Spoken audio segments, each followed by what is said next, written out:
guys, welcome back to the channel where I cover missing persons, unsolved cases, crime news, and more. Yesterday,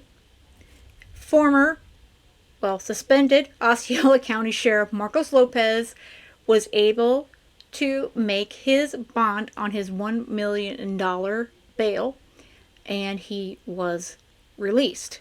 I'm going to show the video shortly. But what you do need to know is that he has a monitor. He's going to have a GPS monitor. He has to give up his passport. And he's probably pretty much going to stay at home is my assumption.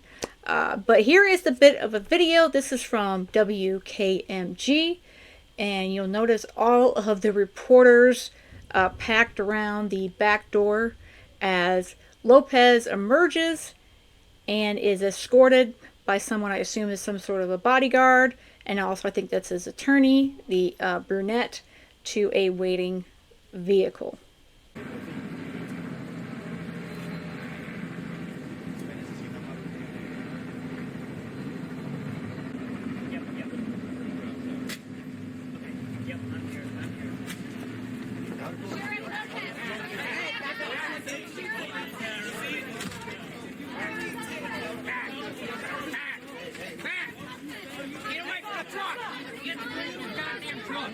How does it feel, Sheriff? What is your message, Sheriff?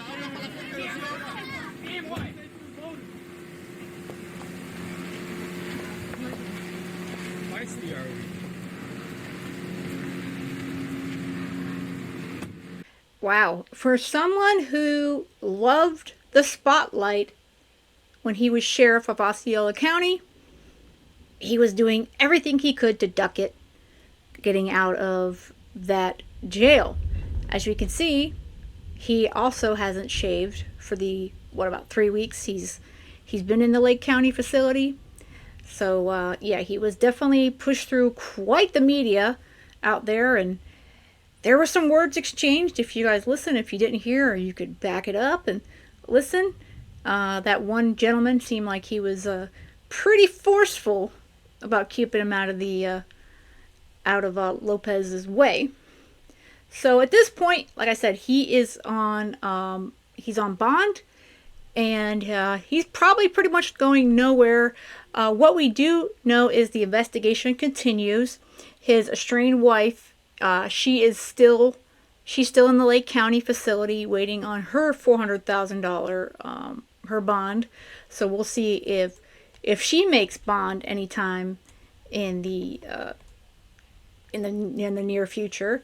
But those who don't recall, his charges as of right now are 1 count of racketeering, which is a first-degree felony, and 1 count of conspiracy to commit racketeering, which is also a first-degree felony.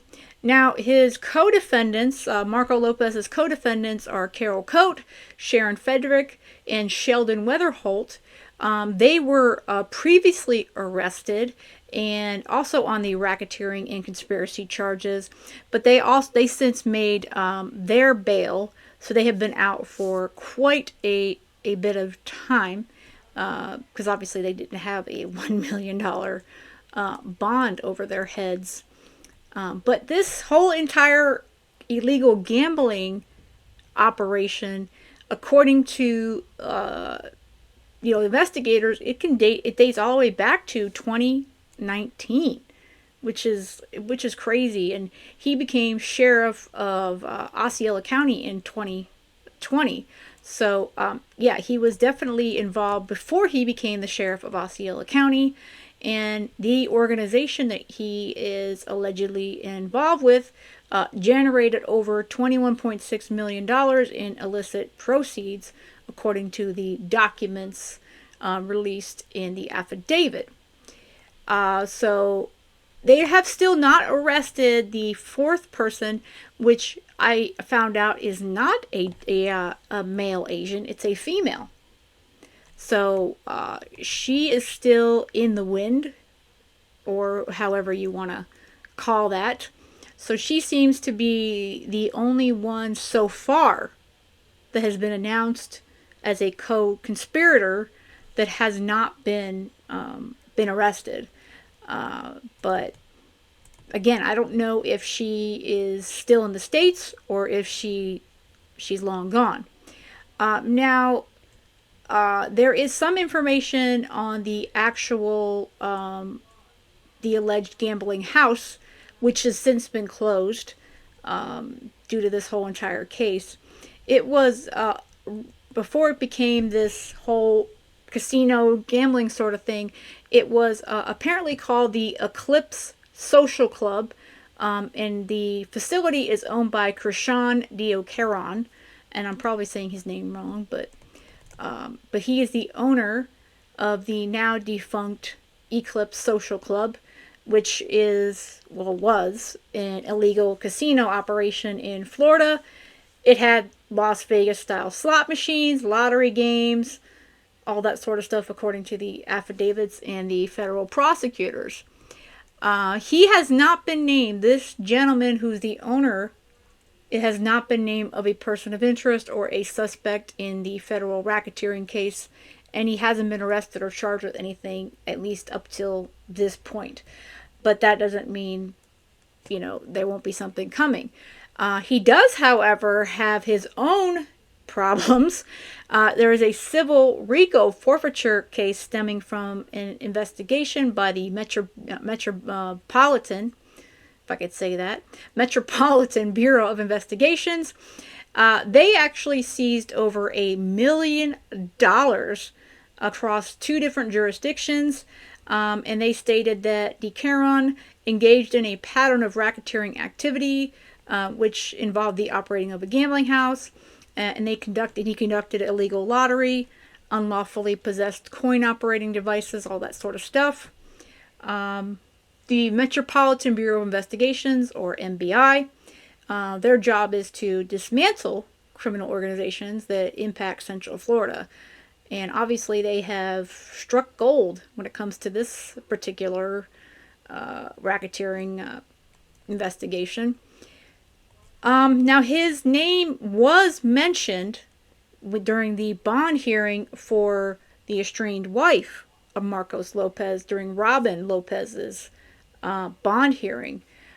Sharon Frederick and Sheldon Weatherholt, the 2 co-defendants on the case, also mentioned DeCaron, and they all referred to him by his nickname Chris. So apparently a few of these co-defendants, they knew who Chris is, or they know who he is. Now, Robin, as soon as they showed her a photograph of the alleged person who is this Krishana, she said, well, yeah, I know him. Again, and Sharon Frederick, one of the other co-defendants, also admitted that she used to gamble in an illegal business in Leesburg, Florida, that was also owned by Krishana, aka Chris. The MIB also claims that he owned that business. So apparently he saw her gambling at that Leesburg facility, and he offered her a job because, hey, if she's spending money, maybe she can make some money. So I'm sure that she thought that would seem like a pretty good deal. And she went on to say, the Sharon Weatherholt, the co-defendant, she said that I made a mistake getting involved with Chris, that I never should have been involved. So yeah, these co-defendants are definitely regretting, and I think that these guys that these 3 that were arrested and then bonded out are definitely regretting the moment they met or started to work for Chris or through Marcos, however they got into this whole illegal gambling racketeering operation. Now, here is how most of them know each other. Okay, the court documents, again, they're like 255 pages. I haven't been able to get a hold of them as of yet. Carol Coate was allegedly the accountant for Eclipse Social Club.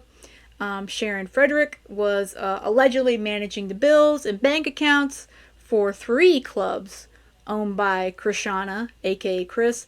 and also hand-delivered profits from slot machines to Dio Caron. So apparently that was also involving bills and accounts.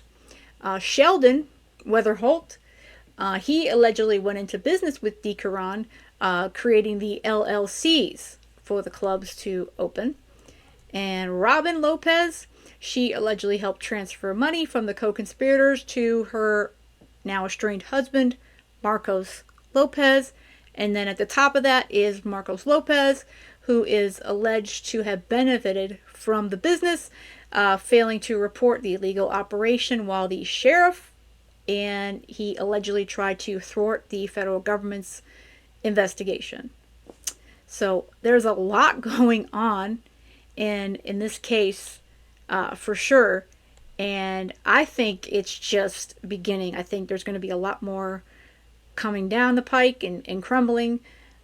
We probably won't hear too much from Marcos Lopez because he's seemingly, like I said, he's waived his. He won't have to appear. He's going to let his attorney represent him in his next couple appearances in court, and he and Robin are not allowed to communicate with each other. So my assumption is he's going to pretty much stay in the dark in the corners, at least as long as he can, through all of this stuff. But I will keep you guys updated as much as I can, and especially I'll let you guys know if Robin bonds out anytime soon. But let me know your thoughts, as always, in the comments. And with that said, I hope you have a great rest of the day. And most of all, stay safe.